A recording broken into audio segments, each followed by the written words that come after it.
நித்திய மகிழ்ச்சி அவர்கள் தலைமேல் இருக்கும். சந்தோஷமும் மகிழ்ச்சியும் அடைவார்கள். சஞ்சலமும் தவிப்பும் ஓடி போகும். உங்களுடைய வாழ்க்கையில் தாங்க முடியாத நீங்கள் துயரத்தில் இருக்கலாம்.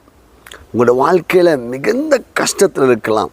ஆனால் உங்களுக்கு ஒரு குட் நியூஸ் சொல்கிறேன். ஆண்டவர் உங்களை நித்திய மகிழ்ச்சியினால் நிரப்புகிறவர். சந்தோஷமும் சமாதானமும் உங்கள் வாழ்க்கையில் கடந்து வரும்போது துக்கமும் வருத்தமும் வேதனைகளும் உங்களை விட்டு விலகும். பாருங்கள், வெளிச்சம் வரும்போது இருள் விலகுவது போல, சுகம் வரும்போது வியாதி விலகுவது போல ஆண்டவர் உங்களை பார்த்து சொல்லுகிறார், மகிழ்ச்சியை உனக்கு கொடுக்க போகிறேன். உன் வாழ்க்கையில் இருக்கிற எல்லா துக்கமும் உன்னை விட்டு விலக போகிறது. ஆகுங்க வேண்டாம். இந்த வார்த்தையை சொல்லுங்கள்.